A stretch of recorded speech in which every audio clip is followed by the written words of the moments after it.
On May 25th, the Cathedral Church of the Holy Trinity begins its 200th anniversary celebration of dedication. So join us on the 25th of each month for glimpses of our past as we imagine and dream our way into the future. Take a glimpse with us as we celebrate. Look out on all of our social media platforms for glimpses of Holy Trinity Cathedral. Greetings, my name is Adrian Chatfield. I was born in Chaguanas and grew up in Curate, in Brazil, and in Woodbrook. In 1973, after training in England, I was ordained to Holy Trinity Cathedral and served as assistant curate there until 1976. Now retired, I've been involved in parish ministry and theological education in the Caribbean, in South Africa, and in England. I have very many happy memories of my time as a curate at Holy Trinity Cathedral from 1973 to 1976. Jill and I arrived back in Trinidad not knowing where Bishop Abdullah would place us, so it was a complete and pleasant surprise to learn that we would be living in the centre of Port of Spain on Abercrombie Street. Memories flood back. I remember first of all dancing out of the cathedral after my ordination to the priesthood in October 1973 with the bishop and with new deacons George Ashby and Winston Joseph. On the first Sunday back in Trinidad, the then Dean, Roel Duglin, later Bishop, gave me 3 minutes' notice that I would be talking to 300 children in Sunday school. A real baptism of fire. And I was too afraid of him to say no in those days.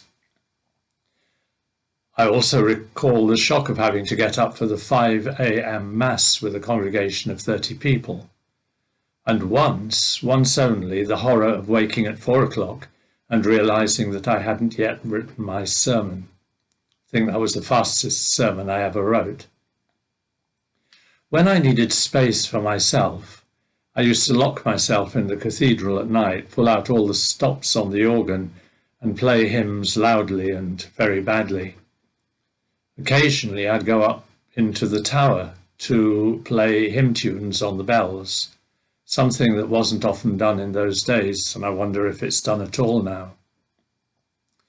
At some point in those years, the communion silver was stolen from the vestry and found by a former church warden in Sealots. He was a scrap metal merchant to whom the thief had tried to sell the precious items. I went on the Dean's behalf, witnessed the thief being arrested, and became a witness for the prosecution in the trial at the Magistrates' Court in the Red House.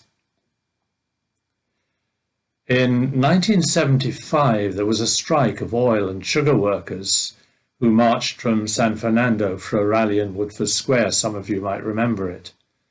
I was asked to lead the Lord's Prayer from the bandstand, along with other religious leaders praying various prayers.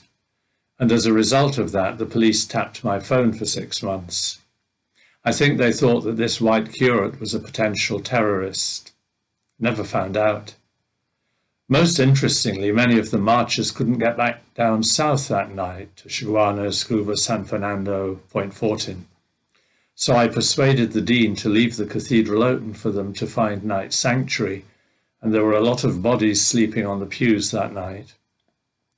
They were very grateful, and there was not a scrap of litter left, despite the worries of George Cunningham, then verger. 3 little memories to end with. I loved the parrots who nested in the royal palms on the Chacon Street side of the cathedral. Then I've never forgotten Desmond Tutu giving the blessing at the Anglican Consultative Council Eucharist in the cathedral in Xhosa, the language we know from its cliques. And when I was privileged to meet Desmond in South Africa, when we were working there, I reminded him of that occasion.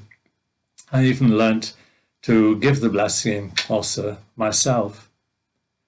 And finally, towards the end of my time as rector of Holy Saviour Parish, down towards 1982-3, I asked the Dean, still Rawle, whether we could borrow the cathedral one Sunday morning at 9:30 for a festival Eucharist for Holy Saviour, St. John's and Mount Dore, Christ the King. All was agreed, and on that memorable Sunday about 1,000 people crowded into the cathedral, having been bussed in from the parishes and, no doubt, joining us from other parishes as well. On that note, I wish you, the clergy and congregations of Holy Trinity Cathedral, a happy and blessed bicentenary and many years of fruitful ministry to come.